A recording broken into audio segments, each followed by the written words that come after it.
आज हमारे किचन में बना है मज़ेदार सा chicken salad for weight loss.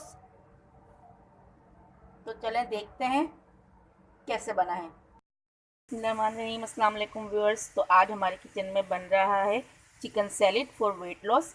तो सबसे पहले फॉर 2 पर्सनस, दो अफराद के लिए बना रही हूँ। तो मैंने ये देखें, ये जो है 4 चिकन के चंक्स जो हैं, यानी चिकन की इस साइज़ की बोटियाँ जो हैं, मैंने नमक डालकर उबलना रख दी है। ये बॉयल हो जाएंगी तो फिर हम करते हैं आगे का स्टेप। जी व्यूअर्स, तो ये देखें चिकन हमारा डन हो चुका है। तो आपने करना ये है कि बस इसको ऐसे थोड़ा सा कलर देना है। हमें इसमें कोई स्पाइसेस नहीं, सॉल्ट वो भी आपने जो है हस्बे जायका लेना। तो ये हो गया, इसको ज़रा सा कलर देंगे बस। तो चिकन को हमने इस तरह शेड कर लिया है।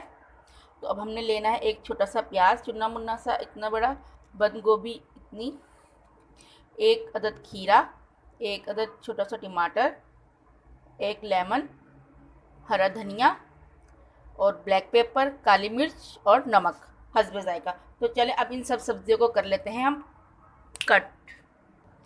लीजिए जनाब, सब्जियां तो हो गई हैं कट हमारी।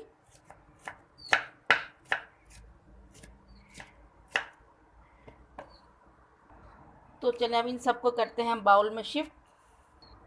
जी, तो बाउल में आ गई हमारी सब्ज़ी। अब हम डालेंगे हस्बे जायका नमक। नमक हमने चिकन में भी ऐड किया हुआ है। और 1 टीस्पून इसमें जाएगी काली मिर्च, ब्लैक पेपर, और ये जाएगा चिकन, और साथ ही इसमें जाएगा लेमन। लेमन जो है आप अपनी मर्ज़ी से भी ऐड कर सकते हैं, आप इसमें मिंट भी ऐड कर सकते हैं, पुदीना। अब कर लेंगे इसे मिक्स। तो लीजिए जनाब, हमारी मज़ेदार सा सैलेड जो है, एक हेल्दी सैलेड जो है रेडी है। Chicken healthy salad for weight loss जो है, आप इसे डिनर में भी यूज़ कर सकते हैं, आप इसे जो है लंच में भी यूज़ कर सकते हैं। और मेरे चैनल पर नए हैं तो मेरी वीडियोस को लाइक करें, शेयर करें और चैनल को सब्सक्राइब करें। ओके, अल्लाह हाफिज़।